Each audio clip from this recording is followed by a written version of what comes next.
എല്ലാവർക്കും ഒരിക്കൽ കൂടി ഓൾ PSC എക്സാം ടിപ്സിലേക്ക് സ്വാഗതം ചെയ്യുന്നു. പ്രീവിയസ് ആയിട്ട് കേരള PSC ചോദിച്ചിരിക്കുന്ന കുറച്ച് ചോദ്യങ്ങൾ നമുക്കൊന്ന് പരിചയപ്പെടാം. ഫൈനാൻസിംഗ് പ്രകാരം നൽകിയിരിക്കുന്ന ഉത്തരങ്ങൾ നമുക്കൊന്ന് പരിചയപ്പെടാം. പട്ടികയിൽ നിന്ന് ശരിയല്ലാതെ തിരഞ്ഞെടുക്കുക എന്നതാണ് നമ്മുടെ ഒന്നാമത്തെ ചോദ്യം. അപ്പോൾ ഈ ഒരു ചോദ്യം വായിക്കുമ്പോൾ എന്താണ് കണ്ടുപിടിക്കേണ്ടതെന്ന ഭാഗം ജസ്റ്റ് ഒന്ന് അണ്ടർലൈൻ ചെയ്ത് വെക്കുക. നമുക്ക് കണ്ടുപിടിക്കേണ്ടത് ശരിയല്ലാത്തത് കണ്ടുപിടിക്കാനാണ്. അപ്പോൾ ആ ഒരു ഭാഗം ഒന്ന് അണ്ടർലൈൻ ചെയ്യുക. കാരണം ഈ അവശേഷിക്കുന്ന സ്റ്റേറ്റ്മെന്റ് ഒക്കെ വായിച്ചു കഴിഞ്ഞ് പിന്നെ എന്താണ് കണ്ടുപിടിക്കണമെന്ന് ഒന്നും കൂടെ ചോദ്യം വായിച്ച് നിൽക്കേണ്ട സമയം ഒഴിവാക്കാൻ പറ്റും. അപ്പോൾ ആ ഒരു ഭാഗം നമ്മളൊന്ന് അണ്ടർലൈൻ ചെയ്താൽ. അപ്പോൾ ഒന്നാമത്തിലേക്ക് വരാം. ആനന്ദമഠം ബങ്കിംചന്ദ്ര ചാറ്റർജി ബംഗാൾ എന്നാണ് കൊടുത്തിരിക്കുന്നത്. നീൽ ദർപ്പൺ ദീനബന്ധു മിത്ര ബംഗാൾ എന്ന് കൊടുത്തിരിക്കുന്നു. ഗീതാഞ്ജലി രവീന്ദ്രനാഥ ടാഗോർ ബംഗാൾ എന്ന് കൊടുത്തിരിക്കുന്നു. രംഗഭൂമി പ്രേംചന്ദ് ബംഗാൾ എന്നാണ് കൊടുത്തിരിക്കുന്നത്. ഇവിടെ നമുക്ക് ഈ തന്നിരിക്കുന്ന 4 കാര്യങ്ങൾ വായിക്കുമ്പോൾ മനസ്സിലാക്കാൻ പറ്റും. ആദ്യം കൊടുത്തിരിക്കുന്ന കൃതിയാണ്, അത് രചിച്ചവരുടെ പേരാണ് കൊടുത്തിരിക്കുന്നത്, അതേത് ഭാഷയിലാണ് രചിച്ചിരിക്കുന്നതെന്നാണ് മൂന്നാമത് കൊടുത്തിരിക്കുന്നത്. 1, 2, 3 നമ്മൾ നോക്കുമ്പോൾ ശരിയായിട്ടുള്ള കാര്യങ്ങൾ തന്നെയാണ് കൊടുത്തിരിക്കുന്നത്. ആനന്ദമഠം എന്ന് പറയുന്ന ബങ്കിംചന്ദ്ര ചാറ്റർജിയുമായി ബന്ധപ്പെട്ടതാണ്, ബംഗാളി ഭാഷയിലാണ് അത് രചിച്ചിരിക്കുന്നത്. നീൽ ദർപ്പൺ എന്ന് പറയുന്നത് ദീനബന്ധു മിത്രയുമായി ബന്ധപ്പെട്ടതാണ്, അതും രചിച്ചിരിക്കുന്നത് ബംഗാളി ഭാഷയിൽ തന്നെയാണ്. എന്നാൽ നമ്മളിവിടെ പറഞ്ഞിരിക്കുന്ന ഗീതാഞ്ജലി എന്ന് പറയുന്നതും ശരിയാണ്, രവീന്ദ്രനാഥ ടാഗോറുമായി ബന്ധപ്പെട്ടതാണ് ഗീതാഞ്ജലി, അതും ബംഗാളി ഭാഷയുമായി ബന്ധപ്പെട്ടതാണ്. എന്നാൽ ഇവിടെ 4മതായിട്ട് കൊടുത്തിരിക്കുന്ന രംഗഭൂമി എന്ന് പറയുന്നത് പ്രേംചന്ദിന്റെ കൃതി തന്നെയാണ്, പക്ഷേ അത് രചിച്ചിരിക്കുന്ന ഭാഷ എന്ന് പറയുന്നത് ബംഗാളി ഭാഷയല്ല, മറിച്ച് ഓർത്തിരിക്കുക അത് രചിച്ചിരിക്കുന്നത് ഹിന്ദി ഭാഷയിലാണെന്ന കാര്യം ഓർത്തിരിക്കുക. നമ്മുടെ SCRT ടെക്സ്റ്റ് ബുക്കിൽ കൃത്യമായിട്ട് ഒരു ടേബിളിൽ കൊടുത്തിട്ടുണ്ട്. പ്രേംചന്ദിന്റെ സേവാസദൻ എന്ന് പറയുന്ന കൃതി, അതുപോലെ തന്നെ പ്രേമാശ്രമം എന്ന് പറയുന്ന കൃതി, മറ്റൊന്ന് രംഗഭൂമി, അതേപോലെ തന്നെ ഗോദാൻ എന്നീ കൃതികൾ. അപ്പൊ ഇതൊക്കെ ആരുമായി ബന്ധപ്പെട്ടതാണ്? നമ്മുടെ ഇവിടെ തന്നിരിക്കുന്ന പ്രേംചന്ദുമായി ബന്ധപ്പെട്ട SCRTയിൽ പറഞ്ഞു പോകുന്ന കൃതികളാണ്. അപ്പൊ SCRTയിൽ പറയുന്ന പ്രേംചന്ദുമായി ബന്ധപ്പെട്ട ഞാനിപ്പോൾ നിങ്ങളെ മുന്നിൽ പരിചയപ്പെടുത്തിയ സേവാസദൻ, പ്രേമാശ്രമം, രംഗഭൂമി, ഗോദാൻ തുടങ്ങിയ കൃതികൾ ഏത് ഭാഷയിലാണ് രചിച്ചിരിക്കുന്നത്? ഹിന്ദി ഭാഷയിലാണ് രചിച്ചിരിക്കുന്നത്. ഇപ്പോൾ ഇവിടെ നമ്മൾ പരിചയപ്പെട്ടിരിക്കുന്നത് സേവാസദൻ, പ്രേമാശ്രമം, രംഗഭൂമി, ഗോദാൻ തുടങ്ങിയ കൃതികൾ പ്രേംചന്ദുമായി ബന്ധപ്പെട്ടതാണ്, രചിച്ചിരിക്കുന്ന ഭാഷ ഹിന്ദി ഭാഷയാണ്. ഇപ്പോൾ ഇവിടെ തന്നിരിക്കുന്നതിൽ നമുക്ക് കണ്ടുപിടിക്കേണ്ട എന്താണ്? അപ്പൊ നമ്മൾ തൊട്ടു മുമ്പ് അണ്ടർലൈൻ ചെയ്ത് വെച്ചിട്ടുണ്ട് ശരിയല്ലാത്തത്. അപ്പൊ നമുക്കിവിടെ ശരിയല്ലാത്തത് 4മത്തതാണ്, അതായത് ഓൺലി 4 എന്ന് നൽകിയിരിക്കുന്ന ഓപ്ഷൻ A ആണ് നമ്മുടെ ഉത്തരമായിട്ട് വരിക. അപ്പോൾ ഇവിടെ പ്രത്യേകം ഒരു കാര്യം കൂടി ശ്രദ്ധിക്കണം. 1, 2, 3, 4 എന്ന് വായിച്ചിട്ട് നമ്മൾ ഈ പറയുന്ന ഒരു ടെൻഡൻസി ഉണ്ടായിരിക്കും നേരെ പോയിട്ട് ഓപ്ഷൻ D പോയിട്ട് കറപ്പിക്കാൻ. കാരണം നമ്മൾ അങ്ങനെയാ ABCD അതുപോലെ 1, 2, 3, 4. അപ്പൊ അതുകൊണ്ട് ഇവിടെ ഓപ്ഷൻ തന്നിരിക്കുന്ന ഏതിലാണ്? ഓപ്ഷൻ Aയിലാണ് കറക്റ്റ് ആയിട്ടുള്ള ഓപ്ഷൻ തന്നിരിക്കുന്നത്. അപ്പൊ അതും കൂടി ഒന്ന് ഈ ഒരു ചോദ്യം വായിക്കുമ്പോൾ എന്ത് ചെയ്യണം? മനസ്സിലാക്കണം. അപ്പൊ ഇവിടെ നമ്മൾ ഈ പരീക്ഷയ്ക്ക് മുമ്പായിട്ട് ഇത്തരത്തിലുള്ള ചോദ്യങ്ങളൊക്കെ പരിചയപ്പെടുത്തുമ്പോൾ ഓരോ ചോദ്യങ്ങളും എങ്ങനെയാണ് നമ്മൾ വളരെ എളുപ്പത്തിലും തെറ്റാതെയും ചെയ്യുക എന്നതും കൂടെ പഠിച്ചെടുക്കുക എന്നതും കൂടെയുണ്ട് പ്രീവിയസ് ക്വസ്റ്റ്യൻസ് നമ്മൾ മാക്സിമം ചെയ്യുക വഴി നമുക്ക് ലഭ്യമാകേണ്ടത്. അടുത്ത ചോദ്യത്തിലേക്ക് വരാം. അടുത്ത ചോദ്യം, താഴെ പറയുന്നവയിൽ ഏത് പ്രസ്ഥാനമാണ് ജൂതർക്ക് രാജ്യം സ്ഥാപിക്കുക എന്ന ലക്ഷ്യത്തോടെ രൂപീകരിക്കപ്പെട്ടത് എന്നതാണ് അടുത്തതായിട്ട് നമ്മളിവിടെ പരിചയപ്പെടുന്ന ചോദ്യം. ഈ ഒരു ചോദ്യത്തിന്റെ ഉത്തരം എന്ന് പറയുന്നത് ഓപ്ഷൻ ഇവിടെ തന്നിരിക്കുന്നത് ചേരിചേരാ പ്രസ്ഥാനം, സിയോണിസ്റ്റ് പ്രസ്ഥാനം, ജൂത ജനകീയ പ്രസ്ഥാനം, ജൂത വിമോചന പ്രസ്ഥാനം എന്നിങ്ങനെയാണ് 4 പേരുകൾ നൽകിയിരിക്കുന്നത്. അതിൽ രണ്ടാമത്തതാണ് നമുക്ക് ഉത്തരമായിട്ട് വരേണ്ടത്. അപ്പോൾ ഓൺലി 2 എന്ന് നൽകിയിരിക്കുന്ന ഓപ്ഷൻ B ആണ് നമ്മുടെ ഉത്തരമായിട്ട് വരിക. അപ്പോൾ ഓർത്തിരിക്കുക, താഴെ പറയുന്നവയിൽ ഏത് പ്രസ്ഥാനമാണ് ജൂതർക്ക് രാജ്യം സ്ഥാപിക്കുക എന്ന ലക്ഷ്യത്തോടെ രൂപീകരിക്കപ്പെട്ടത്? സിയോണിസ്റ്റ് പ്രസ്ഥാനമാണെന്ന കാര്യം ഓർക്കണം. അപ്പൊ ജൂതർക്കായിട്ട് ഒരു പ്രത്യേക രാഷ്ട്രം രൂപീകരിക്കുക എന്ന ലക്ഷ്യത്തോടെ ആരംഭിച്ച പ്രസ്ഥാനമാണ് ഏത്? സിയോണിസ്റ്റ് പ്രസ്ഥാനം. സിയോണിസ്റ്റ് പ്രസ്ഥാനം. ഇനി അടുത്ത് നമ്മൾ പരിചയപ്പെടുന്നത് പുരുഷന് യുദ്ധം സ്ത്രീക്ക് മാതൃത്വം പോലെയാണ്. ആരുടെ വാക്കുകളാണ് ഇതെന്നാണ് നമ്മുടെ ചോദ്യം. ഇവിടെ ഹിറ്റ്ലർ വന്നിട്ടുണ്ട്, 2മത് മുസോളിനി, 3മത് സ്റ്റാലിൻ, 4മത് മാവോ സേതുങ് എന്ന് കൊടുത്തിട്ടുണ്ട്. അപ്പൊ ഈ ഒരു ചോദ്യത്തിന്റെ ഉത്തരം എന്ന് പറയുന്നത് മുസോളിനിയുടെ വാക്കാണ് നമ്മളിവിടെ കണ്ടിരിക്കുന്നത്. മുസോളിനിയാണ് എങ്ങനെ പറഞ്ഞിരിക്കുന്നത്? പുരുഷന് യുദ്ധം സ്ത്രീക്ക് മാതൃത്വം പോലെയാണ്. പുരുഷന് യുദ്ധം സ്ത്രീക്ക് മാതൃത്വം പോലെയാണെന്ന് പറഞ്ഞ ആരാണ്? മുസോളിനിയാണെന്ന കാര്യം ഓർക്കുക. ആരാണ്? മുസോളിനിയാണ്. അപ്പോൾ ഇവിടെ ഓൺലി 2 എന്ന ഓപ്ഷൻ C ആണ് നമ്മുടെ ഉത്തരമായിട്ട് വരേണ്ടത്. ഇവിടെ എന്താണ്? ഓൺലി 2 എന്ന് കൊടുത്തിരിക്കുന്ന ഓപ്ഷൻ C ആണ് ഈ ഒരു ചോദ്യത്തിന്റെ ഉത്തരമായിട്ട് വരിക. ഓർത്തിരിക്കുക, വീണ്ടും വീണ്ടും ഈ ചോദ്യങ്ങളൊക്കെ റിപ്പീറ്റ് ആവും. എത്രയോ തവണ റിപ്പീറ്റ് ആയിട്ട് ചോദിച്ചുകൊണ്ടിരിക്കുന്ന ചോദ്യങ്ങളാണ്. പുരുഷന് യുദ്ധം സ്ത്രീക്ക് മാതൃത്വം പോലെയാണ്. ഇത് പറഞ്ഞത് ആരെന്ന് ചോദിച്ചാൽ മുസോളിനിയാണെന്ന കാര്യം ഓർത്തിരിക്കുക. ഇനി നമ്മൾ അടുത്ത ചോദ്യത്തിലേക്ക് വരാം. കേരളത്തിന്റെ രാഷ്ട്രീയ ചരിത്രത്തിൽ ചേര രാജാക്കന്മാരുടെ പ്രാധാന്യം വ്യക്തമാക്കുന്ന പ്രധാനപ്പെട്ട ചരിത്ര സ്രോതസ്സുകളിൽ ഒന്നാണ് എന്ന് കൊടുത്തിട്ടുണ്ട്. 1 പതിറ്റുപത്ത്, 2 അകനാനൂറ്, 3 പുറനാനൂറ്, 4 ചിലപ്പതികാരം. അപ്പൊ ഇവിടെ 4ന്റെ ഉത്തരം എന്ന് പറയുന്നത് 10/10 വരേണ്ടത്. ഓൺലി 1 എന്ന് നൽകിയിരിക്കുന്ന ഓപ്ഷൻ എ ആണ് നമ്മുടെ ഉത്തരമായിട്ട് വരേണ്ടത്. അപ്പൊ ഇവിടെ നമ്മൾ ഉത്തരമായിട്ട് വരേണ്ട ഏതാണ്? 10/10 എന്നതാണ് ഈ ഒരു ചോദ്യത്തിന്റെ ഉത്തരമായിട്ട് വരേണ്ടത്. അപ്പൊ ഇവിടെ ഈ ഒരു 10/10 എന്ന് പറയുന്നത് ഒരു കവി ഒരു ചേര രാജാവിനെ വാഴ്ത്തി പാടുന്ന 10 കവിതകളുള്ള ഒരു ഭാഗമാണ് എന്തെന്ന് പറയുന്നത്, ഈ പറയുന്ന 10/10 എന്ന് പറയുന്നത്. അപ്പൊ നമ്മുടെ ചോദ്യം എന്താണ്? നമ്മുടെ ചോദ്യം ഇതാണ്: കേരളത്തിന്റെ രാഷ്ട്രീയ ചരിത്രത്തിൽ ചേര രാജാക്കന്മാരുടെ പ്രാധാന്യം വ്യക്തമാക്കുന്ന പ്രധാനപ്പെട്ട ചരിത്ര സ്രോതസ്സുകളിൽ ഒന്നാണ് ഏതെന്ന് പറയുന്നത്? 10/10 എന്ന് പറയുന്നത്. എന്താണ് 10/10 എന്ന് പറയുന്ന കാര്യം ഓർത്തിരിക്കുക. ഇനി അടുത്ത ചോദ്യത്തിലേക്ക് വരാം. 11ാം നൂറ്റാണ്ടിൽ രചിക്കപ്പെട്ട ഈ ഗ്രന്ഥം ഇന്ത്യയിലെ തന്നെ ഒരു പ്രധാനപ്പെട്ട വംശീയ വലിയ ചരിതമാണ്. ഒന്നാമത് കൊടുത്തിരിക്കുന്ന സംഘം കൃതികൾ, രണ്ടാമത് കൊടുത്തിരിക്കുന്ന മൂഷക വംശമഹാകാവ്യം, മൂന്നാമത് കൊടുത്തിരിക്കുന്ന തുഖ്വത്തുൽ മുജാഹിദീൻ, നാലാമത് കൊടുത്തിരിക്കുന്ന ചിലപ്പതികാരം. ഇവിടെ നമ്മുടെ ഉത്തരം എന്ന് പറയുന്നത് മൂഷക വംശമഹാകാവ്യമാണ് ഉത്തരമായിട്ട് വരേണ്ടത്. ഓൺലി 2 എന്നതാണ് ഈ ഒരു ചോദ്യം. ഓപ്ഷൻ ബി ആണ് നമ്മുടെ ഉത്തരമായിട്ട് വരേണ്ടത്. അപ്പൊ ഇവിടെ നമ്മുടെ ഉത്തരം ഓപ്ഷൻ ബി ആണ്, ഓൺലി 2 ആണ്. അതായത് കേരളത്തിലെയും ഇന്ത്യയിലെയും ഒക്കെ ആദ്യത്തെ രാജവംശാവലി ചരിതമാണ് നമ്മളിവിടെ പരിചയപ്പെട്ട മൂഷക വംശകാവ്യം എന്ന് പറയുന്നത്. കേരളത്തിലെയും ഇന്ത്യയിലെയും ആദ്യത്തെ രാജവംശാവലി ചരിതമാണ് ഈ പറയുന്ന മൂഷക വംശകാവ്യം എന്ന് പറയുന്നത്. ഇത് രചിച്ചത് ആരാന്നൊക്കെ PSC പരീക്ഷയിൽ ചോദിക്കാറുണ്ട്, പഠിച്ചു വെക്കുക. മൂഷക വംശകാവ്യം രചിച്ചത് ആരാണെന്ന് വെച്ചാൽ അതുലൻ എന്നാണ് ഉത്തരമായിട്ട് വരേണ്ടത്. ആരാണ്? അതുലനാണെന്ന കാര്യം ഓർത്തിരിക്കുക. അപ്പൊ ഈ ഒരു ചോദ്യത്തിന്റെ ഉത്തരം എന്താണ്? അതുലനാണ്. മൂഷക വംശകാവ്യം രചിച്ചത് ആരാന്ന് ചോദിച്ചാൽ ഉത്തരമായിട്ട് വരേണ്ടത് അതുലൻ എന്നാണ് ഉത്തരമായിട്ട് വരേണ്ടത്.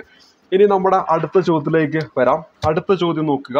പരസ്പര ബന്ധമില്ലാതെ തിരിച്ചറിയുക. വാഗൺ ട്രാജഡി, മലബാർ കലാപം 1921, പുന്നപ്ര വയലാർ സമരം, അമേരിക്കൻ മോഡൽ അറബിക്കടലിൽ 1946, സവർണ ജാഥ, ഗുരുവായൂർ സത്യാഗ്രഹം, മന്നത്ത് പത്മനാഭൻ, ക്ഷേത്രപ്രവേശന വിളംബരം, ശ്രീ ചിത്രനാൾ ബാലരാമവർമ്മ, കൊച്ചി മഹാരാജാവ്. അപ്പോൾ അവിടെ ബന്ധമില്ലാത്തതാണ് കണ്ടുപിടിക്കേണ്ടത്. അപ്പോൾ ആ ഒരു ഭാഗം ഒന്ന് അണ്ടർലൈൻ ചെയ്യുന്നത് നല്ലതായിരിക്കും. അതിനുശേഷം നമ്മൾ ഓരോന്നും വായിക്കുന്നു. നമുക്ക് നോക്കുമ്പോൾ അറിയാം വാഗൺ ട്രാജഡി മലബാർ കലാപവുമായി ബന്ധപ്പെട്ടതാണ്. 1921 തന്നെയാണ് വർഷം എന്ന് പറയുന്നത്. അപ്പോൾ വാഗൺ ട്രാജഡിയുമായി ബന്ധപ്പെട്ട ആ ഒരു ഭാഗം ശരിയാണ്. ഇനി പുന്നപ്ര വയലാർ സമരം അമേരിക്കൻ മോഡൽ അറബിക്കടൽ, അതിൽ ഉയർന്നു കേട്ട മുദ്രാവാക്യമാണ്. 1946 നടന്നത്. അതും എന്താണ്? ശരിയാണ്. അപ്പൊ ഇവിടെ നോക്കുക, 1ഉം 2ഉം എന്താണ്? ശരിയാണ്. അപ്പൊ 1ഉം 2ഉം നമ്മുടെ ഓപ്ഷനിൽ വരാൻ പാടില്ല. അപ്പൊ ഇവിടെ നോക്കുക, എ എന്ന് പറയുന്ന ഓപ്ഷൻ നമുക്ക് അപ്പോൾ പരിഗണിക്കപ്പെടേണ്ട ആവശ്യമില്ല.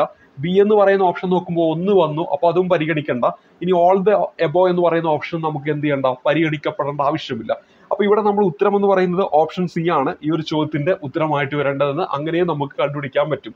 അപ്പൊ ഇവിടെ നോക്കുക, സവർണ ജാഥ എന്ന് പറയുന്നത് ഗുരുവായൂർ സത്യാഗ്രഹവുമായി ബന്ധപ്പെട്ടിരിക്കുന്നു. മന്നത്ത് പത്മനാഭൻ നേതൃത്വം കൊടുത്തിരിക്കുന്നു എന്നാണ് അവിടെ ഉദ്ദേശിക്കുന്നത്. ശരിക്കും സവർണ ജാഥ എന്ന് പറയുന്ന വൈക്കം സത്യാഗ്രഹവുമായി ബന്ധപ്പെട്ടതാണ്. അപ്പൊ സവർണ ജാഥ എന്ന് പറയുന്നത് നമ്മൾ പഠിക്കുന്നതാണ്. ഏത് സത്യാഗ്രഹവുമായി ബന്ധപ്പെട്ടതാണ്? ഇന്ത്യയിലെ ഐക്യത്തിനെതിരായിട്ടൊക്കെ നടന്ന ആദ്യത്തെ സംഘടിത കലാപമാണല്ലോ വൈക്കം സത്യാഗ്രഹം. 1924 മാർച്ച് 30 ആരംഭിച്ച വൈക്കം സത്യാഗ്രഹവുമായി ബന്ധപ്പെട്ടാണ് 1924 നവംബർ 1 സവർണ ജാഥ ആരംഭിക്കുന്നു മന്നത്ത് പത്മനാഭന്റെ നേതൃത്വത്തിൽ. ആരുടെ നിർദ്ദേശപ്രകാരമാണ് അദ്ദേഹം ഈ പറയുന്ന സവർണ ജാഥ സംഘടിപ്പിച്ചതെന്നൊക്കെ ചോദിച്ചാൽ മഹാത്മാഗാന്ധിയുടെ നിർദ്ദേശപ്രകാരമാണ്. അങ്ങനെ വൈക്കം സത്യാഗ്രഹത്തെ അനുകൂലിച്ചുകൊണ്ട് കോട്ടയത്തെ വൈക്കത്ത് നിന്നും തിരുവനന്തപുരത്തേക്ക് എന്താണ്? സവർണ ജാഥ സംഘടിപ്പിക്കുന്നു മന്നത്ത് പത്മനാഭൻ എന്നൊക്കെ നമ്മൾ പഠിച്ചിട്ടുണ്ട്. 1924 നവംബർ 1 അത് പിന്നീട് സവർണ ജാഥ തിരുവനന്തപുരത്ത് നവംബർ 12 എത്തിച്ചേരുന്നു. അപ്പൊ സവർണ ജാഥ തിരുവനന്തപുരത്ത് എത്തിയതെന്നാണ് 1924 നവംബർ 12. ഈ സവർണ ജാഥ ഈ തിരുവനന്തപുരത്ത് എത്തുകയും അങ്ങനെ വൈക്കം മെമ്മോറിയൽ ഈ പറയുന്ന അന്നത്തെ തിരുവിതാംകൂർ ഭരണാധികാരിക്ക് സമർപ്പിക്കുന്നു.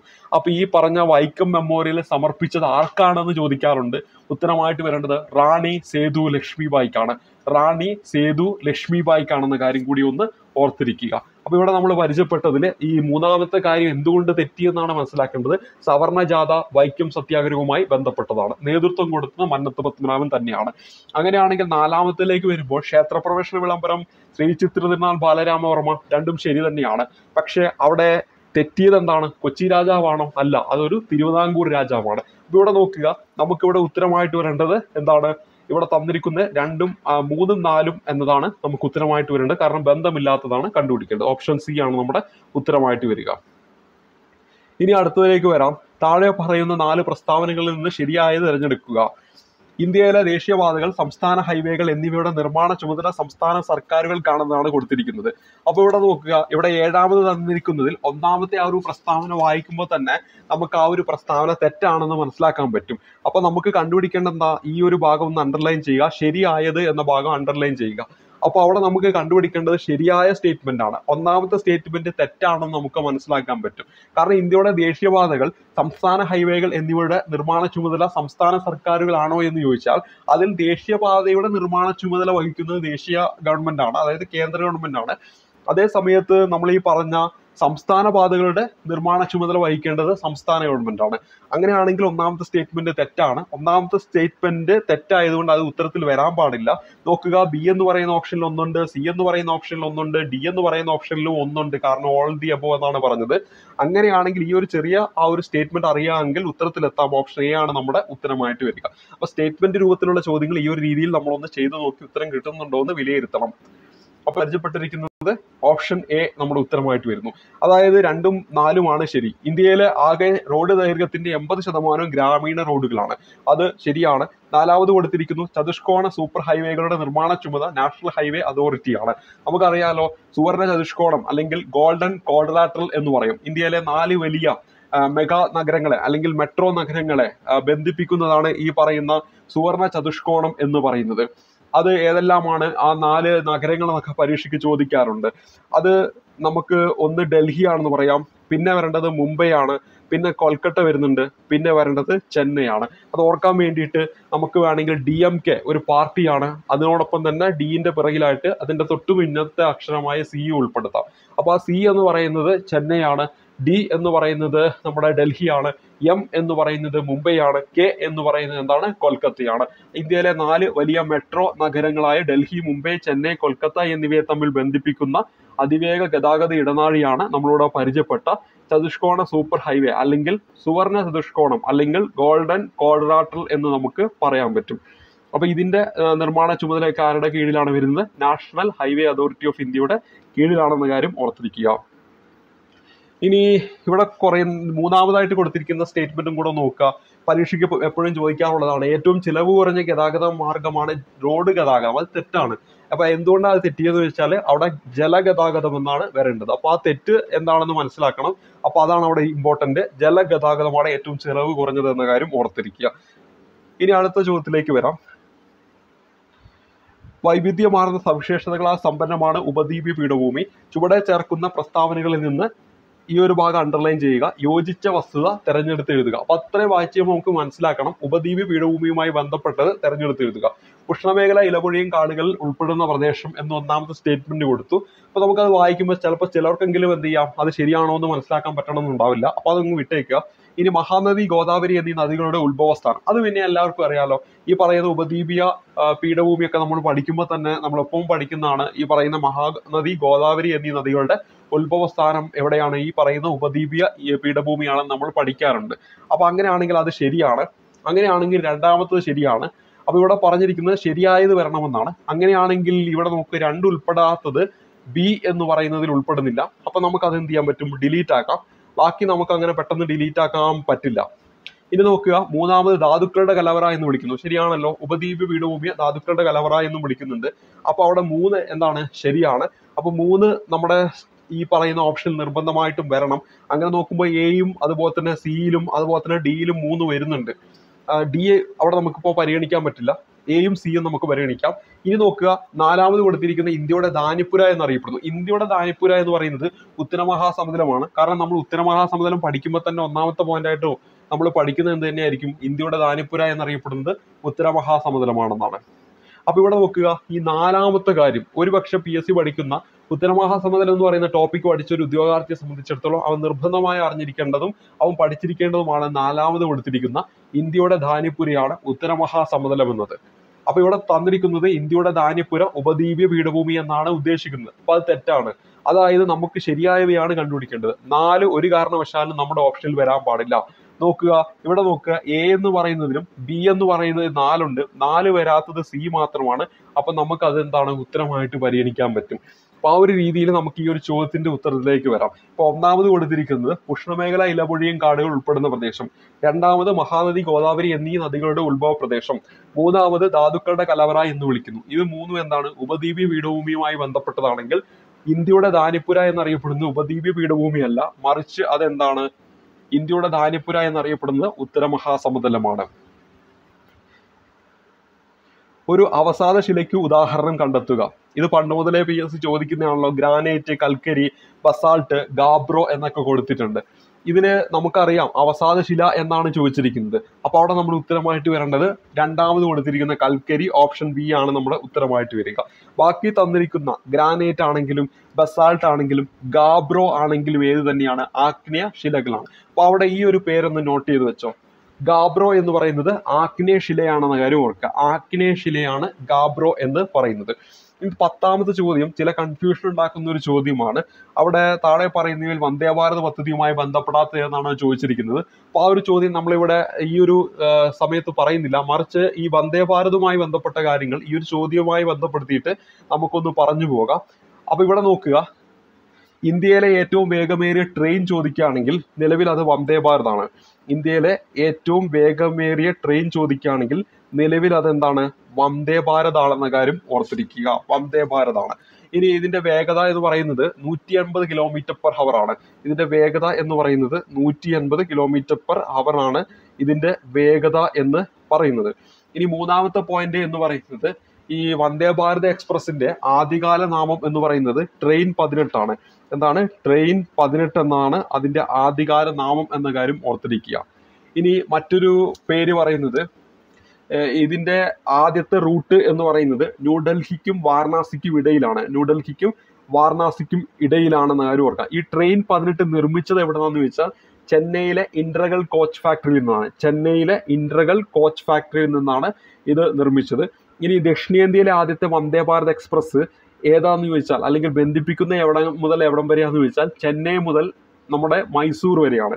അപ്പൊ അത് 5ാമത്തെ വന്ദേ ഭാരത് ആണെന്ന കാര്യം കൂടി ഇതോടൊപ്പം ഒന്ന് ഓർത്തിരിക്കുക. ഇനി മറ്റൊന്ന് വന്ദേ ഭാരത് എക്സ്പ്രസുമായി ബന്ധപ്പെട്ട് നമ്മുടെ കേരളവുമായി ബന്ധപ്പെട്ടാണ് ഏറ്റവും ഇമ്പോർട്ടന്റ്. 2023 ഏപ്രിൽ മാസം 25 തീയതി നമ്മുടെ കേരളത്തിലെ വന്ദേ ഭാരത് ഔദ്യോഗികമായിട്ട് ഫ്ലാഗ് ഓഫ് ചെയ്തു ഇന്ത്യൻ പ്രധാനമന്ത്രി നരേന്ദ്രമോദി. ആ ഡേറ്റ് ഓർത്തിരിക്കുക. ഇനി എത്രാമത്തതാണ് എന്ന് വെച്ചാൽ അത് 14ാമത് വന്ദേ ഭാരത് ട്രെയിൻ ആണ്. നമ്മുടെ കേരളത്തിൽ വന്നിരിക്കുന്നത് ഇന്ത്യയിലെ 14ാമത് വന്ദേ ഭാരത് ട്രെയിൻ ആണെന്ന കാര്യം കൂടി ഒന്ന് ഓർത്തിരിക്കുക. അപ്പൊ ഇത്രയും പോയിന്റ് ഓർക്കുക. അതിൽ ഏറ്റവും അവസാനം പറഞ്ഞതാണ് വളരെ ഇമ്പോർട്ടന്റ്. എന്താണ്? കേരളത്തിൽ വന്ദേ ഭാരത് ഔദ്യോഗികമായി ഫ്ലാഗ് ഓഫ് ചെയ്തത് നരേന്ദ്രമോദി എന്നാണ് 2023 ഏപ്രിൽ 25. രാജ്യത്തെ എത്രാമത്തെ വന്ദേ ഭാരത് ട്രെയിൻ ആയിരുന്നു ഇത്? അത് നമ്മുടെ 14ാമത്. എവിടെ മുതൽ എവിടം വരെ? തിരുവനന്തപുരം മുതൽ കാസർഗോഡ് വരെ. അതേപോലെ തന്നെ ഓടുന്ന ചീറ്റ എന്ന് പറയുന്നതാണ് വന്ദേ ഭാരത് എക്സ്പ്രസിന്റെ പുതിയ ലോഗോ. ഓടുന്ന ചീറ്റയാണ് വന്ദേ ഭാരത് എക്സ്പ്രസിന്റെ പുതിയ ലോഗോ എന്ന കാര്യം ഓർത്തിരിക്കുക. നേരത്തെ എന്തായിരുന്നു? മേക്ക് ഇൻ ഇന്ത്യ ലോഗോ ആയിരുന്നു, ഒരു സിംഹത്തിൻ്റെതായിരുന്നു. പക്ഷെ ഇപ്പൊ അതേതാണ്? ഓടുന്ന ചീറ്റയാണെന്ന കാര്യം കൂടി ഓർക്കണം. ഇനി അടുത്തത് നമ്മൾ പരിചയപ്പെടുന്ന ചോദ്യം,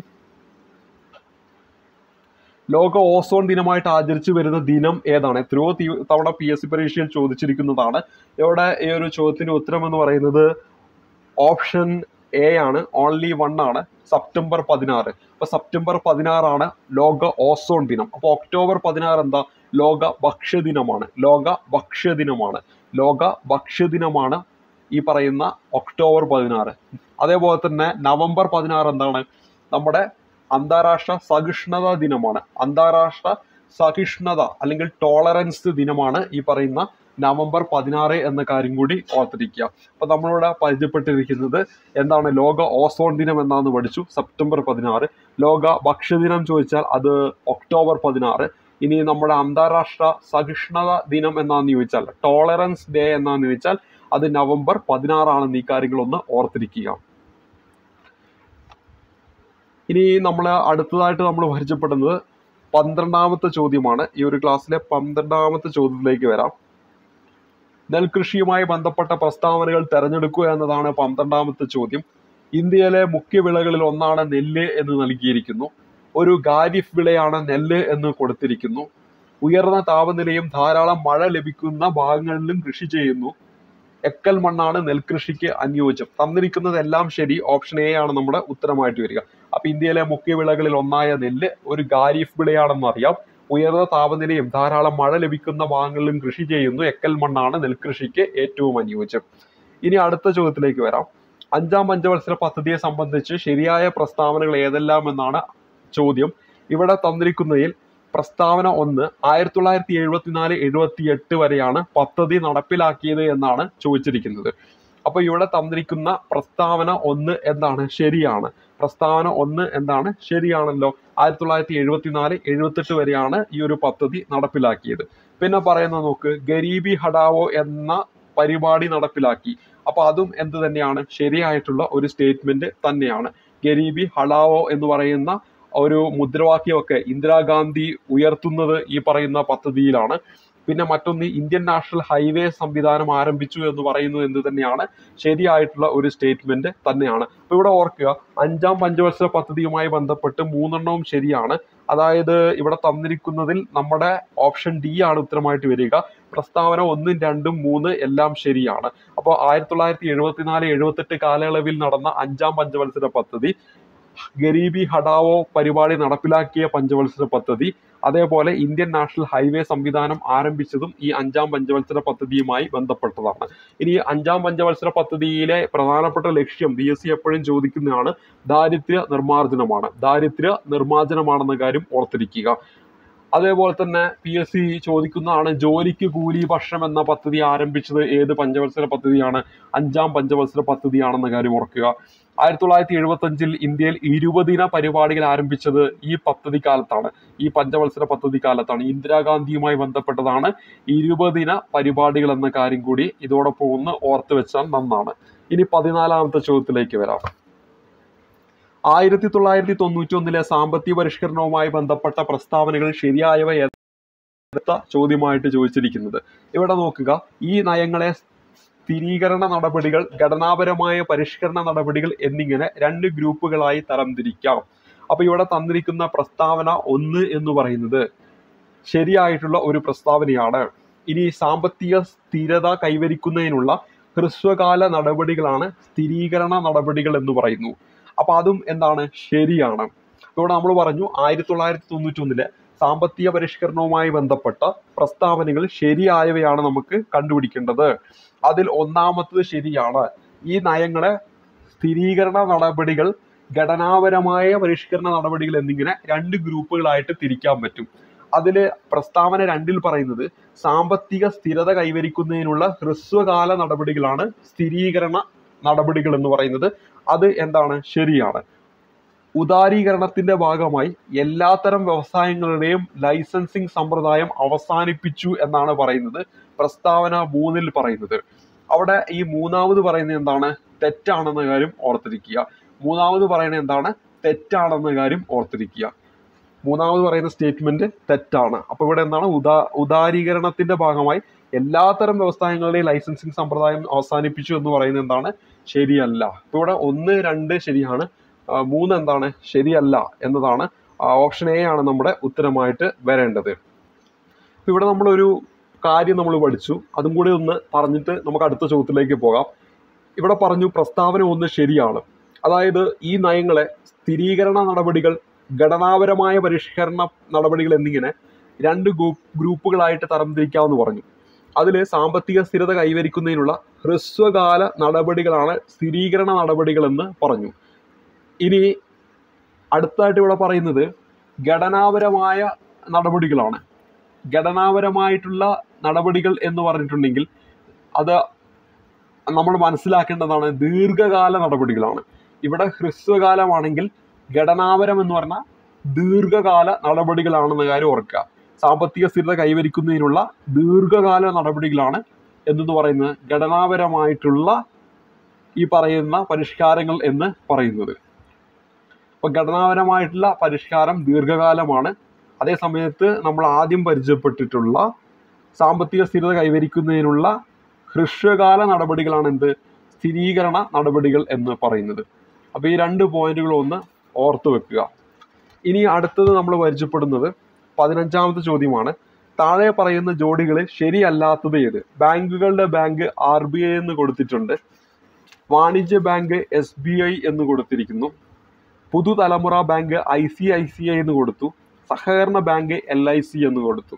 അപ്പോൾ ഇവിടെ നമ്മുടെ ഈ ഒരു ചോദ്യത്തിന്റെ ഉത്തരം എന്ന് പറയുന്നത് നമുക്ക് എല്ലാവർക്കും അറിയാം, ഓപ്ഷൻ ഡി ആണ് ഉത്തരമായിട്ട് വരിക. എന്താണ് കണ്ടുപിടിക്കേണ്ടത്? ശരിയല്ലാത്തതാണ്. അപ്പോൾ സഹകരണ ബാങ്ക് LIC എന്ന് കൊടുത്തത് എന്താണ്? തെറ്റാണ്. സഹകരണ ബാങ്ക് ആണോ LIC? അല്ലല്ലോ. അപ്പോൾ ഇവിടെ തന്നിരിക്കുന്നതിൽ എന്താണ് നമ്മൾ ഉത്തരമായിട്ട് വരേണ്ടത്? ഓപ്ഷൻ ഡി ആണ് ഉത്തരമായിട്ട് വരേണ്ടത്. ഇനി LIC എന്താണ്? ഒരു life insurance corporation of India, അതാണ് LIC. ഒരു ഇൻഷുറൻസ് ആണ്, കമ്പനിയാണ് ഈ പറയുന്ന LIC എന്ന് പറയുന്നത്. LICയുടെ ആസ്ഥാനം എവിടെയാണ്? മുംബൈയിലാണ് LIC സ്ഥിതി ചെയ്യുന്നത്. ഇനി അടുത്ത ചോദ്യത്തിലേക്ക് വരാം. അടുത്ത ചോദ്യം എന്ന് പറയുന്നത്, ലിസ്റ്റ് 1 നൽകിയിരിക്കുന്ന സാമ്പത്തിക പ്രവർത്തനങ്ങൾ ലിസ്റ്റ് 2 ഏത് വിഭാഗത്തിൽ ഉൾപ്പെടുന്നു? ശരി ഉത്തരം എഴുതുക. അപ്പോൾ ലിസ്റ്റ് 1, ലിസ്റ്റ് 2 പരസ്പരം എന്ത് ചെയ്യണം? മാച്ച് ചെയ്യണം. ഗതാഗതം, മത്സ്യബന്ധനം, നിർമ്മാണം. ഇപ്പുറത്ത് എന്താണ് കൊടുത്തിരിക്കുന്നത്? പ്രാഥമിക മേഖല, ദ്വിതീയ മേഖല, തൃതീയ മേഖല. അപ്പോൾ ഗതാഗതം, അതേപോലെ തന്നെ മത്സ്യബന്ധനം, നിർമ്മാണം.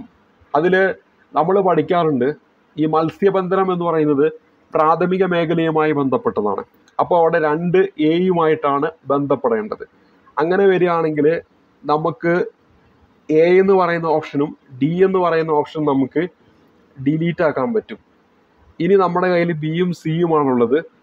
ഗതാഗതം എന്ന് പറയുന്നത് ഒരു സേവനമാണ്, അപ്പോൾ അത് തൃതീയ മേഖലയിലാണ് വരേണ്ടത്. അങ്ങനെയാണെങ്കിൽ C എന്ന് പറയുന്നത് 1 കണക്ട് ചെയ്യണം. ഓപ്ഷൻ C ഉത്തരം. ഗതാഗതം തൃതീയ മേഖല അല്ലെങ്കിൽ സേവന മേഖല, മത്സ്യബന്ധനം പ്രാഥമിക മേഖല അല്ലെങ്കിൽ കാർഷിക മേഖല, അതേപോലെ നിർമ്മാണം എന്ന് പറയുമ്പോൾ അത് ദ്വിതീയ മേഖലയിലാണ് അല്ലെങ്കിൽ വ്യവസായിക മേഖല, അതുമായി ബന്ധപ്പെട്ടതാണ് ഈ പറയുന്ന നമ്മുടെ നിർമ്മാണം എന്ന് പറയുന്നത്.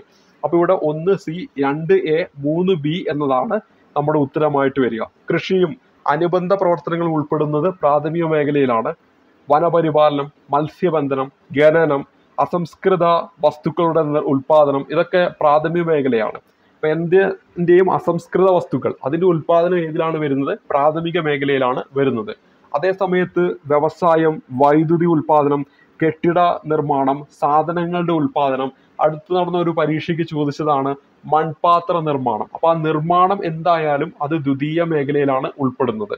ഇനി തൃതീയ മേഖലയിലേക്ക് വരുമ്പോൾ അവിടെ സേവനങ്ങളാണ്. വ്യാപാരം, വാണിജ്യം, ഗതാഗതം, ഹോട്ടല്, വാർത്താവിനിമയം, സംഭരണം, banking, insurance, business, real estate, നമ്മുടെ സാമൂഹ്യ സേവന പ്രവർത്തനങ്ങളൊക്കെ ഏതിലാണ് വരിക? തൃതീയ മേഖലയിലാണ് ഉൾപ്പെടുന്നത്. ഇത് SCRT പറഞ്ഞു പോകുന്നതാണ്. ഒരു കോളത്തിനുള്ളിൽ കൊടുത്തിട്ടുണ്ട്, അതിൽ നിന്നാണ് ചോദ്യം എപ്പോഴും വരിക. ആ കോളമാണ് ഇപ്പോൾ പറഞ്ഞു പോയത്. ഇനി 17ാമത്തെ ചോദ്യം, അലോഹധാതുക്കളെ സംബന്ധിച്ച് ശരിയല്ലാത്ത പ്രസ്താവന ഏത് എന്നാണ് നമ്മുടെ ചോദ്യം. അപ്പോൾ ഇവിടെ നോക്കുക, കൽക്കരി, പെട്രോളിയം, പ്രകൃതിവാതകം എന്നിവ അലോഹധാതുക്കളാണ്. അത് എന്താണ്? ശരിയാണ്. ഇന്ത്യയിൽ മൈക്കയുടെ ശേഖരം കൂടുതലുള്ളത് ആന്ധ്രാപ്രദേശിലാണ്. അതും ശരിയാണ്. അലോഹധാതുക്കൾ പ്രധാനമായും കാണപ്പെടുന്നത് ഇന്ത്യൻ ഉപദ്വീപീയ പീഠഭൂമിയിലാണ് എന്നാണ് കൊടുത്തിരിക്കുന്നത്. അപ്പോൾ അതെന്താണ്? തെറ്റായിട്ടുള്ള ഒരു സ്റ്റേറ്റ്മെന്റ് ആയിട്ടാണ്. നമ്മുടെ ഉത്തരമായിട്ട് വരേണ്ടത് ഓപ്ഷൻ C ആണ്. ഇനി D, അലോഹധാതുക്കളുടെ ഉൽപാദനത്തിൽ ഇന്ത്യയിൽ പ്രധാനപ്പെട്ടത് മൈക്കയുടെ ഉൽപാദനമാണ് എന്നത് എന്താണ്? ശരിയാണ്. അപ്പോൾ ഫൈനൽ ആൻസർ ഈ പ്രകാരം ഈ ഒരു ചോദ്യത്തിന്റെ ഉത്തരം എന്ന് പറയുന്നത് ഓപ്ഷൻ C ആണ്. അപ്പോൾ ഇവിടെ 17ാമത്തെ ചോദ്യം, അലോഹധാതുക്കൾ പ്രധാനമായും കാണപ്പെടുന്നത് ഇന്ത്യൻ ഉപദ്വീപീയ പീഠഭൂമിയിലാണ് എന്ന് പറയുന്നത് എന്താണ്? തെറ്റാണെന്ന കാര്യം ഓർത്തിരിക്കുക. അതെന്താണ്? തെറ്റാണെന്ന കാര്യം ഓർത്തിരിക്കുക. ഇനി അടുത്ത ചോദ്യം, നീതി ആയോഗിനെ കുറിച്ചുള്ള പ്രസ്താവനകൾ ശരിയല്ലാത്തത് കണ്ടെത്തി എഴുതുക എന്നതാണ് അടുത്ത ചോദ്യം. 2015 ജനുവരി മാസം 1-ാം തീയതി രൂപീകൃതമായി നീതി ആയോഗ് ഒരു ഭരണഘടനാ സ്ഥാപനമാണ്. ഗ്രാമീണ തലം മുതൽ വിശ്വാസയോഗ്യമായ പദ്ധതികൾ രൂപീകരിക്കുന്നതിനുള്ള സംവിധാനം വികസിപ്പിക്കുക എന്നതാണ് നീതി ആയോഗിന്റെ ഒരു പ്രധാന ഉദ്ദേശം. സംസ്ഥാനങ്ങളുമായുള്ള ഘടനാപരമായ പിന്തുണാ സംവിധാനങ്ങളിലൂടെ സഹകരണ ഫെഡറലിസം വളർത്തിയെടുക്കുക എന്നത് മറ്റൊരു ഉദ്ദേശമാണ്. അപ്പോൾ ഇവിടെ നമ്മൾ പരിചയപ്പെട്ടത് നീതി ആയോഗിനെ കുറിച്ചുള്ള പ്രസ്താവനകൾ ശരിയല്ലാത്തത് കണ്ടെത്താനാണ് നമ്മുടെ ചോദ്യത്തിൽ തന്നിരിക്കുന്നത്. അപ്പോൾ ഇവിടെ നമ്മൾ ഉത്തരം എന്ന് പറയുന്നത് ഓപ്ഷൻ B ആണ് ഉത്തരമായിട്ട് വരേണ്ടത്.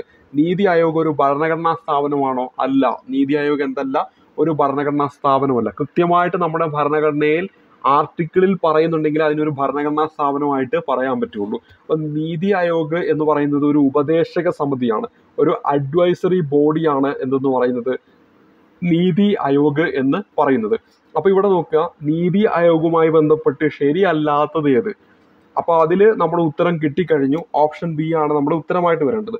അങ്ങനെയാണെങ്കിൽ ശരിയായവ നോക്ക്. 2015 ജനുവരി മാസം 1-ാം തീയതി രൂപീകരിച്ചു. ഗ്രാമീണ തലം മുതൽ വിശ്വാസയോഗ്യമായ പദ്ധതികൾ രൂപീകരിക്കുന്നതിനുള്ള സംവിധാനം വികസിപ്പിക്കുക എന്നത് നീതി ആയോഗിന്റെ ഒരു ഉദ്ദേശമാണ്. ഇനി സംസ്ഥാനങ്ങളുമായുള്ള ഘടനാപരമായ പിന്തുണ സംവിധാനങ്ങളിലൂടെ സഹകരണ ഫെഡറലിസം വളർത്തിയെടുക്കുക എന്നതെന്താണ് മറ്റൊരു ഉദ്ദേശമാണെന്ന കാര്യം ഓർത്തിരിക്കുക. അപ്പൊ ഇവിടെ തന്നിരിക്കുന്നതിൽ ഇതൊരു അഡ്വൈസറി ബോഡിയാണെന്ന കാര്യം ഓർത്തിരിക്കുക. കേന്ദ്ര മന്ത്രിസഭയുടെ പ്രമേയത്തിലൂടെ ഇത് സ്ഥാപിതമായിരിക്കുന്നത്.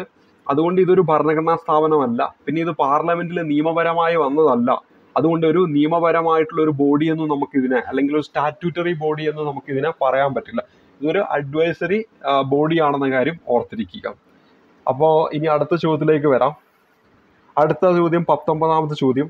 2021-22 സാമ്പത്തിക സർവേ റിപ്പോർട്ട് അനുസരിച്ച് ഇന്ത്യയിൽ അരി ഉൽപാദനത്തിൽ ആദ്യ 3 സ്ഥാനത്ത് നിൽക്കുന്ന സംസ്ഥാനങ്ങൾ ഏതെല്ലാം? ഇവിടെ നമ്മൾ ഉത്തരമായിട്ട് വരുന്നത് പശ്ചിമ ബംഗാൾ 1, 2ാമത് ഉത്തർപ്രദേശ്, 3ാമത് പഞ്ചാബാണ്. അപ്പൊ ഇവിടെ നമ്മുടെ ഉത്തരം ഓപ്ഷൻ ബി ആണ് ഉത്തരമായിട്ട് വരേണ്ടത്. പശ്ചിമ ബംഗാൾ, 2ാമത് ഉത്തർപ്രദേശ്, 3ാമത് പഞ്ചാബ് എന്നീ കാര്യങ്ങൾ ഓർക്കുക. ഇനി 2022-23 വരികയാണെങ്കിൽ അവിടെ ഓർത്തിരിക്കുക, ഗോതമ്പ് ഉൽപാദനത്തിൽ 1ാമത് ഉത്തർപ്രദേശാണ്, 2ാമത് മധ്യപ്രദേശാണ്, 3ാമത് പഞ്ചാബാണ്. അപ്പൊ ഗോതമ്പ് ഉൽപാദനത്തിലേക്ക് വരുമ്പോൾ ആദ്യം ഉത്തർപ്രദേശ്, പിന്നെ മധ്യപ്രദേശ്, പിന്നെ വരേണ്ടത് പഞ്ചാബാണെന്ന കാര്യം ഓർക്കുക. ഇനി നമ്മുടെ നെല്ല് അല്ലെങ്കിൽ അരി പശ്ചിമ ബംഗാൾ, ഉത്തർപ്രദേശ്, പഞ്ചാബ്, ഈ ഒരു ഓർഡർ തന്നെയാണ് അവിടെ ഓർക്കേണ്ടത്. അപ്പൊ ആദ്യം വരേണ്ടത് പശ്ചിമ ബംഗാൾ, പിന്നെ വരേണ്ടത് ഉത്തർപ്രദേശ്, പിന്നെ വരേണ്ടത് ഏതാണ്? 3ാമതായിട്ട് വരേണ്ടത് പഞ്ചാബാണ്. അപ്പൊ പശ്ചിമ ബംഗാൾ, ഉത്തർപ്രദേശ്, പഞ്ചാബ്. പശ്ചിമ ബംഗാൾ, ഉത്തർപ്രദേശ്, പഞ്ചാബ് നെല്ലുൽപാദനം. ഇനി ഗോതമ്പോ, മറ്റൊരു പ്രധാനപ്പെട്ട വിളയാണല്ലോ ഗോതമ്പ്. അപ്പൊ അവിടെ ടോപ്പിലേക്ക് വരേണ്ടത് ഉത്തർപ്രദേശ്, പിന്നെ വരേണ്ടത് മധ്യപ്രദേശ്, പിന്നെ വരേണ്ടത് പഞ്ചാബ്. അപ്പൊ ഈ രണ്ടിടത്തും 3ാമത് പഞ്ചാബ് ഉണ്ട്. അതേ സമയത്ത് ഈ അരി ഉൽപാദനത്തിൽ 2ാമതാണ് ഉത്തർപ്രദേശ്. എന്നാൽ നെല്ല് ഉൽപാദനത്തിൽ 1ാമത് വരേണ്ടത് നമ്മുടെ പശ്ചിമ ബംഗാളാണ്. ഗോതമ്പ് ഉൽപാദനത്തിൽ 1ാമത് നമ്മുടെ ഉത്തർപ്രദേശ്, 2ാമത് മധ്യപ്രദേശ്, 3ാമത് പഞ്ചാബാണെന്ന കാര്യം ഓർത്തിരിക്കുക. ഇനി അടുത്തതായിട്ട് നമ്മൾ പരിചയപ്പെടുന്നത് 20ാമത്തെ ചോദ്യമാണ്. ഭരണഘടനയുടെ ഏത് അനുച്ഛേദത്തിലാണ് പൗരന്മാർക്ക് അവസര സമത്വം ഉറപ്പുവരുത്തുന്നത്? അവിടെ നമ്മൾ ഉത്തരം എന്ന് പറയുന്നത് ഓപ്ഷൻ ബി ആണ്, 16 ആണ് ഉത്തരമായിട്ട് വരിക. പൊതു നിയമനങ്ങളിലെ അവസര സമത്വം ഉറപ്പുവരുത്തുന്നു എന്ന് നമ്മൾ പഠിച്ചിട്ടുണ്ട്. അപ്പൊ അവിടെ ഉത്തരമായിട്ട് വരേണ്ടത് ഓപ്ഷൻ ബി ആണ്. ഇന്ത്യ ഏത് രാജ്യത്തു നിന്നാണ് റഫേൽ യുദ്ധവിമാനം വാങ്ങിയത്? ഫ്രാൻസ് എന്നാണ് ഉത്തരമായിട്ട് വരിക. അപ്പൊ ഇവിടെ നമ്മൾ ഉത്തരം എന്താണ്? ഫ്രാൻസ് ആണ്. ഇന്ത്യയിൽ എവിടെയാണ് ഡിസ്ട്രിക്ട് ഗുഡ് ഗവേണിംഗ് ഇൻഡെക്സ് ആരംഭിച്ചത്? ഡിസ്ട്രിക്ട് ഗുഡ് ഗവേണിംഗ് ഇൻഡെക്സ് ആരംഭിച്ചത് ജമ്മു കാശ്മീരിലാണ്. ഇതൊരു കറണ്ട് അഫയേഴ്സുമായി ബന്ധപ്പെട്ട ഒരു ചോദ്യമാണ്. District good governance index, district good governing index ആരംഭിച്ചത് എവിടെയാ? ജമ്മു കാശ്മീരിലാണെന്ന കാര്യം ഓർത്തിരിക്കുക. ജമ്മു കാശ്മീരിൽ. ഇനി അടുത്ത ചോദ്യത്തിലേക്ക് വരാം. ഇനി വേണമെങ്കിൽ പരീക്ഷയ്ക്ക് ചോദിക്കാം, രാജ്യത്ത് ആദ്യമായിട്ട് ഡിസ്ട്രിക്ട് ഗുഡ് ഗവേണിംഗ് ഇൻഡെക്സ് നടപ്പിലാക്കിയത് എവിടെയാണ്? നമ്മുടെ ജമ്മു കാശ്മീരിലാണ്. ഇനി ഡിസ്ട്രിക്ട് ഗുഡ് ഗവേണിംഗ് ഇൻഡെക്സ് നടപ്പിലാക്കിയ ആദ്യത്തെ വടക്ക് കിഴക്കൻ സംസ്ഥാനം ചോദിച്ചാൽ അത് അരുണാചൽ പ്രദേശാണ്. ഇനി രാഷ്ട്രപിതാവായ ഗാന്ധിജിയുടെ ആശയങ്ങൾ ഉൾപ്പെടുത്തിയിട്ടുള്ളത് ഭരണഘടനയുടെ ഏത് ഭാഗത്താണ്? അത് നമ്മുടെ ഭരണഘടനയുടെ ഏത് ഭാഗത്താണ്? ഉത്തരമായിട്ട് വരേണ്ടത് 4ാമത്തെ ഭാഗം, ഓപ്ഷൻ ബി, നിർദ്ദേശക തത്വങ്ങളാണ്. ഓപ്ഷൻ സി ആണ് നമ്മുടെ ഉത്തരമായിട്ട് വരേണ്ടത്. ഓപ്ഷൻ സി, നിർദ്ദേശക തത്വം, ഭാഗം 4, ആർട്ടിക്കിൾ 36 മുതൽ 51 വരെ. ഇനി അടുത്തതായിട്ട് നമ്മൾ പരിചയപ്പെടുന്നത് ഈ നിർദ്ദേശ തത്വങ്ങൾ എന്ന് പറയുന്ന ആശയം കടംകൊണ്ടിരിക്കുന്ന ഏത് രാജ്യത്ത് നിന്നാണ്? അയർലൻഡിൽ നിന്നാണെന്ന കാര്യം ഓർത്തിരിക്കുക. ഇനി വേണമെങ്കിൽ പരീക്ഷയ്ക്ക് ചോദിക്കാം, നിർദ്ദേശക തത്വങ്ങൾ ഭരണഘടനയിൽ ഉൾപ്പെടുത്താൻ ശുപാർശ ചെയ്ത കമ്മിറ്റി ഏതാണ്? തേജ് ബഹദൂർ സപ്രു കമ്മിറ്റിയാണ്. തേജ് ബഹദൂർ സപ്രു കമ്മിറ്റിയാണെന്ന കാര്യം ഓർത്തിരിക്കുക. ഇനി ഗാന്ധിജിയുടെ ക്ഷേമരാഷ്ട്ര സങ്കല്പങ്ങൾ ഉൾക്കൊള്ളിച്ചിരിക്കുന്ന ഭരണഘടനാ ഭാഗമെന്ന് ചോദിച്ചാലും ഉത്തരമായിട്ട് വരേണ്ടത് നമ്മുടെ ഈ പറയുന്ന നിർദ്ദേശക തത്വങ്ങൾ എന്ന് പറയുന്ന ഭാഗമാണ്. ഈ നിർദ്ദേശക തത്വങ്ങൾ എന്ന് പറയുന്ന ഭാഗത്താണ് ഗാന്ധിയൻ ആശയങ്ങളെന്നും ലിബറൽ ആശയങ്ങളെന്നും സോഷ്യലിസ്റ്റ് ആശയങ്ങളെന്നും നമുക്ക് ഇതിനെ ആർട്ടിക്കിൾ 36 മുതൽ 56 വരെയുള്ള ആർട്ടിക്കിളിനെ നമുക്ക് തരംതിരിക്കാൻ പറ്റും. അതിൽ ഗാന്ധിയൻ ആശയങ്ങളാണ് ആർട്ടിക്കിൾ 40. നമ്മൾ കേൾക്കാറുള്ളതാണ്, PSC റിപ്പീറ്റായി ചോദിക്കാറുള്ളതാണ്, പഞ്ചായത്തുകളുടെ രൂപീകരണം. അതൊരു നിർദ്ദേശക തത്വമാണ്. അത് ആർട്ടിക്കിൾ 40 ആണ്, ഗാന്ധിയൻ ആദർശമാണ്. അതേപോലെ ആർട്ടിക്കിൾ 43 ഉണ്ട്, തൊഴിലാളികൾക്ക് ഉപജീവനക്ഷമമായ വേതനം. കുടിൽ വ്യവസായങ്ങൾക്ക് പ്രോത്സാഹനം. അപ്പോൾ കുടിൽ വ്യവസായങ്ങൾക്ക് പ്രോത്സാഹനവുമായി ബന്ധപ്പെട്ടത് ആർട്ടിക്കിൾ 43. ഇതൊക്കെ എന്താണ്? ഗാന്ധിയൻ ആശയമാണ്. അതുപോലെ തന്നെ സഹകരണ സംഘങ്ങളുടെ ഉന്നമനവുമായി ബന്ധപ്പെട്ട് 43B പറയുന്നത്, ഇതും ഗാന്ധിയൻ ആശയമാണ്. അതേപോലെ പട്ടികജാതി പട്ടികവർഗ വിഭാഗങ്ങളുടെയും മറ്റ് ദുർബല വിഭാഗങ്ങളുടെയും വിദ്യാഭ്യാസപരവും സാമ്പത്തികപരവുമായ താല്പര്യങ്ങൾ അഭിവൃദ്ധിപ്പെടുത്തുക എന്ന് പറയുന്നതും ആർട്ടിക്കിൾ 46, അതും ഗാന്ധിയൻ ആശയമാണ്. അതുപോലെ തന്നെ മറ്റൊന്നാണ് പൊതുജനങ്ങളുടെ ആരോഗ്യ പുരോഗതി, പോഷക നിലവാരം, ജീവിത നിലവാരം എന്നിവ മെച്ചപ്പെടുത്തുന്നതിൽ രാഷ്ട്രത്തിന്റെ ഉത്തരവാദിത്തം, ആർട്ടിക്കിൾ 47. മദ്യനിരോധനം ഉൾപ്പെടുന്നത് ഈ ആർട്ടിക്കിൾ 47 ഇതൊക്കെ ഗാന്ധിയൻ ആദർശമാണ്. പിന്നെ ഗോവധ നിരോധനം അതൊക്കെ ഉൾപ്പെടുന്നത്, കൃഷിയും മൃഗസംരക്ഷണം അതൊക്കെ ഉൾപ്പെടുന്നത് ആർട്ടിക്കിൾ 48. ഇതെല്ലാം എന്താണ്? ഗാന്ധിയുടെ ആശയങ്ങളാണെന്ന കാര്യം ഓർത്തിരിക്കുക. ഇനി അടുത്ത ചോദ്യത്തിലേക്ക് വരാം. ഇന്ത്യൻ ഭരണഘടനയുടെ ആമുഖം എത്ര തവണ ഭേദഗതി ചെയ്തിട്ടുണ്ട്? ഇവിടെ നമ്മൾ ഉത്തരമായിട്ട് വരേണ്ട ഓപ്ഷൻ എ ആണ്. ഒരു തവണയാണ് ഭേദഗതി ചെയ്തിരിക്കുന്നത്, 1976 42ാം ഭേദഗതി പ്രകാരം. ഇനി അടുത്തത് നമുക്ക് പറയാം, താഴെ കൊടുത്തിരിക്കുന്നവയിൽ തദ്ദേശ സ്വയംഭരണ സ്ഥാപനങ്ങളെ കുറിച്ച് ശരിയായത് ഏത്? ഇവിടെ തന്നിരിക്കുന്നത് ശരിയായതാണ് നമുക്ക് കണ്ടുപിടിക്കേണ്ടത്. ഇപ്പൊ ഈ ഒരു ഭാഗം ഒന്ന് അണ്ടർലൈൻ ചെയ്യാം. അംഗങ്ങളെ 5 വർഷത്തേക്ക് തിരഞ്ഞെടുക്കുന്നു. അപ്പൊ ഇവിടെ തന്നിരിക്കുന്ന 25ൽ 1 ശരിയാണ്. 1/3 സീറ്റ് സ്ത്രീകൾക്ക് സംവരണം ചെയ്യുന്നു എന്നാണ് പറഞ്ഞിരിക്കുന്നത്. ആ രണ്ടാമത്തെ തെറ്റാണ്. മൂന്നാമത് കൊടുത്തിരിക്കുന്ന സംസ്ഥാന തെരഞ്ഞെടുപ്പ് കമ്മീഷനാണ് തെരഞ്ഞെടുപ്പ് നടത്തുന്നത്. അപ്പോൾ ഇവിടെ 1ഉം 3ഉം ശരി. അപ്പോൾ ഇവിടെ ഓപ്ഷൻ സി ആണ് നമ്മുടെ ഉത്തരമായിട്ട് വരേണ്ടത്. 1ഉം 3ഉമാണ് ഇവിടെ ശരി. അപ്പോൾ ഇവിടെ ഉത്തരമായിട്ട് വരേണ്ടത് എന്താണ്? ഓപ്ഷൻ സി ആണ് ഇവിടെ ഉത്തരമായിട്ട് വരേണ്ടതെന്ന കാര്യം ഓർത്തിരിക്കുക. പിന്നെ മറ്റൊന്ന് നോക്ക്, കേരളത്തിലെ തദ്ദേശ സ്വയംഭരണ സ്ഥാപനങ്ങളിലെ വനിതാ സംവരണം 50%. അതാണ് ഇവിടെ രണ്ടാമത്തെ സ്റ്റേറ്റ്മെന്റ് തെറ്റാൻ കാരണം. വനിതാ സംവരണം എത്രയാണ്? 50%. ഭരണഘടനാ നിർമ്മാണ സഭയുമായി ബന്ധപ്പെട്ട് ശരിയായ പ്രസ്താവന ഏത്? ക്യാബിനറ്റ് മിഷന്റെ നിർദ്ദേശപ്രകാരമാണ് ഭരണഘടനാ നിർമ്മാണ സമിതി രൂപീകരിച്ചത്. ഇവിടെ തന്നിരിക്കുന്നതിൽ ഒന്നാമത്തെ സ്റ്റേറ്റ്മെന്റ് ശരിയാണ്. രണ്ടാമത്തെ എന്താണ്? അവിഭക്ത ഇന്ത്യക്ക് വേണ്ടിയാണ് ഭരണഘടനാ നിർമ്മാണ സമിതി ഔദ്യോഗികമായിട്ട് സംഘടിപ്പിച്ചത്. അപ്പോൾ ഇവിടെ രണ്ടാമത് തരുന്ന സ്റ്റേറ്റ്മെന്റ് ശരിയാണ്. ഭരണഘടനാ നിർമ്മാണ സമിതിയുടെ ആദ്യ യോഗം ചേർന്നത് 1947 ഓഗസ്റ്റ് 15 അത് തെറ്റാണ്. മൂന്നാമത്തത് തെറ്റാണ്. അപ്പൊ ഇവിടെ തന്നിരിക്കുന്നതിൽ 1ഉം 2ഉം ശരി, 3 തെറ്റ്. ഓപ്ഷൻ ഏതാണ് നമ്മുടെ ശരിയായിട്ട് വരിക?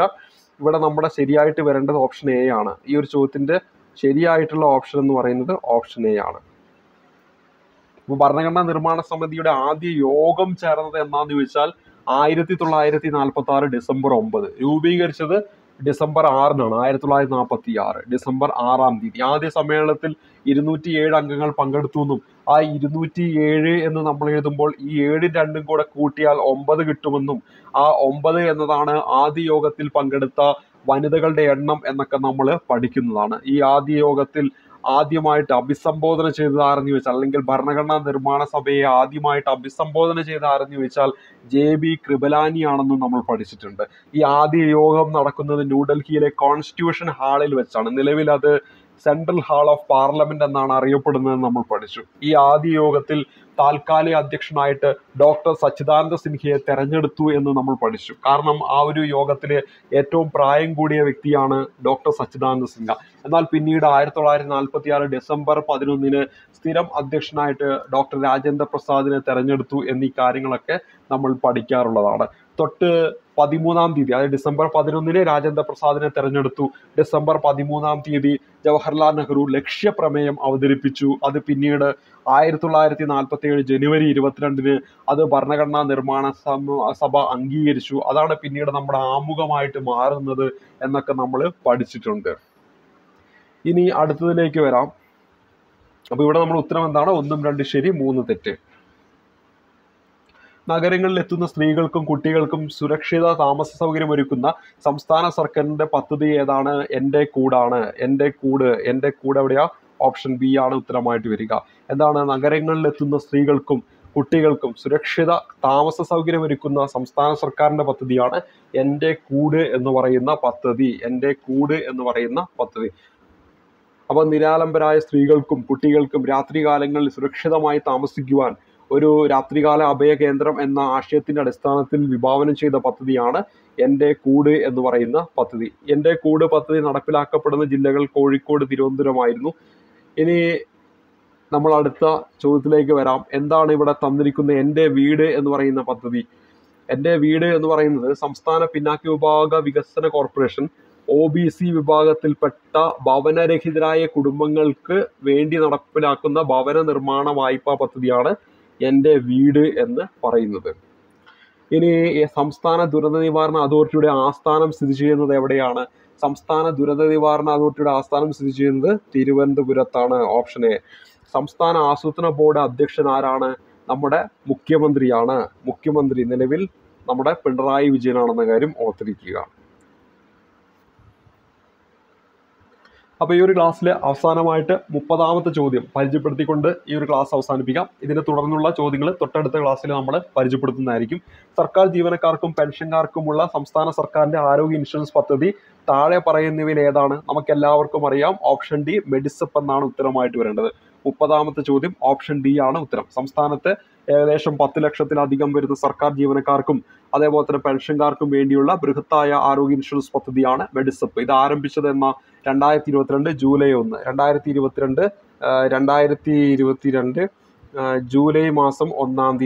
ജൂലൈ മാസം 1-ാം തീയതി മുതൽ മുതലാണ് ഇത് പ്രാബല്യത്തിൽ വന്നത് എന്ന കാര്യം കൂടി ഓർത്തിരിക്കുക. 1-ാം തീയതി മുതൽ മെഡിസപ്പ് പദ്ധതിയിൽ അംഗങ്ങളാകുന്ന ജീവനക്കാരും അതേപോലെ തന്നെ പെൻഷൻകാരും പ്രതിമാസം എത്ര രൂപയാണ് പ്രീമിയമായിട്ട് കൊടുക്കേണ്ടത്? 500 രൂപയാണ് പ്രീമിയമായിട്ട് കൊടുക്കേണ്ടത്. എത്ര രൂപയാണ്? 500 രൂപയാണ് പ്രീമിയമായിട്ട് കൊടുക്കേണ്ടതെന്ന കാര്യം ഓർക്കുക. പ്രതിവർഷം എത്ര രൂപ കിട്ടും? 3 ലക്ഷം രൂപ വരെ ചികിത്സ അടിസ്ഥാന പരിരക്ഷ ലഭിക്കുന്ന കാര്യം കൂടി ഓർത്തിരിക്കുക.